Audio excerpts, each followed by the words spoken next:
more local now. We have county-wide elections coming up here in November, and everybody should take them very serious.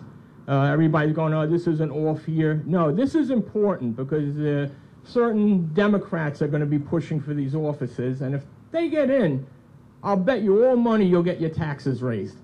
So with that being said, we're going to bring up somebody who's running for an office we don't hear about too much. It's called the Register of Wills, okay? And this is Don Petrille. He's the Republican candidate. He's campaigning. I've been seeing him all over the county. And tell me, Don, Register of Wills, that doesn't mean you registered everybody named William, is it? No, and it doesn't mean I register anybody who's dead either. Okay, well, you could have registered me for both of those things. Well, anyway, here's Don. Let's hear what we got to say, Don. Well, thank you very much, John, and thank you very much to Anna for organizing this wonderful event.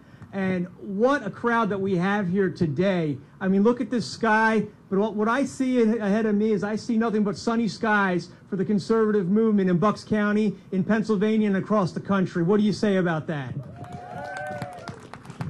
And who's here to make a difference? Who's here to make a difference? Is that why you're here? Who's here to stop the relentless march of government stomping on the innovation and the experience and the boundless energy of the American people and the American worker? Who wants to stop that relentless march? Who wants to stop that?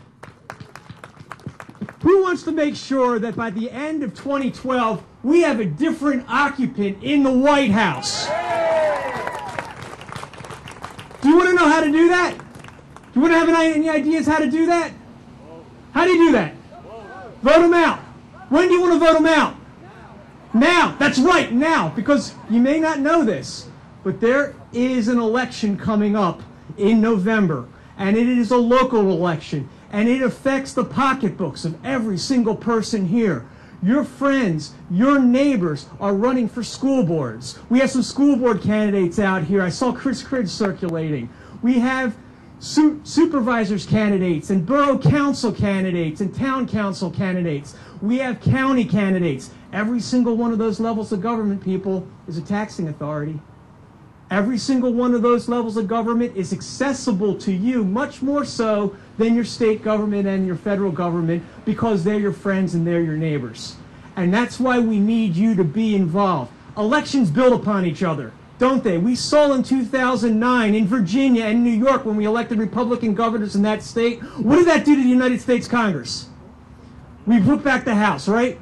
Well, if we have successful elections in Feasterville, in Bensalem, in Lower Makefield, in Yardley, in Newtown, in Doylestown, if we have successful elections there, what kind of message is that going to send to Washington?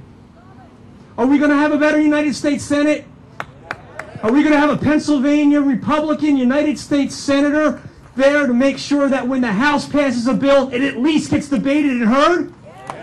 That's what we're going to do, and that's why it's important that you as activists here, you need to work, you need to make the phone calls to make sure that we have fiscally conservative leaders. Leaders like Charlie Martin and Rob Lockery, who are our county commissioners right now, who've led the way on open space, who've held taxes steady during a recession, who've made sure that we have a fully funded pension plan here in Bucks County.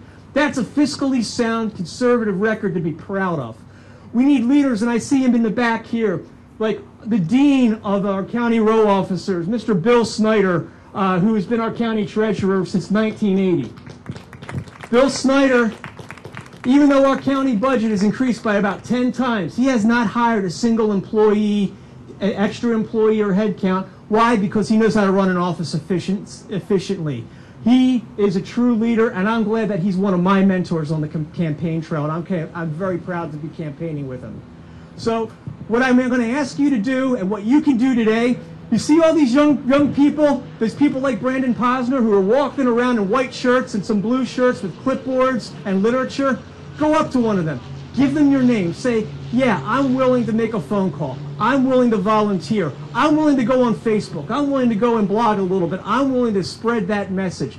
That's what you can do today, because the road to winning the White House goes right through the courthouse, and you can have that effect right now, today, so we can win in November 2011. And if we win in 2011, we're going to have a great 2012, people. Thank you. Thanks, Don. And just to reverberate what Don is saying, how many of you remember the big Patrick Murphy absentee voter scandal that broke out? Okay, just imagine if that courthouse was filled with Democrats, what would the outcome of that have been? I don't think we would have had Mike Fitzpatrick as our congressman now, certainly. So I wish Don lots of luck. And Don, one day you got to sit down with me and tell me what a great office you're running for, because this guy's been really campaigning, and he's got my vote. And good luck, Don. I hope you win. Okay, with that being said, and what Don's talking about, you know, I like red meat. I'm not ashamed to say I do. Some people think I'm a little anorexic because I like it, but I do like red meat. But I like better is a red state, and I want to see Pennsylvania become a red state again. So let's do that.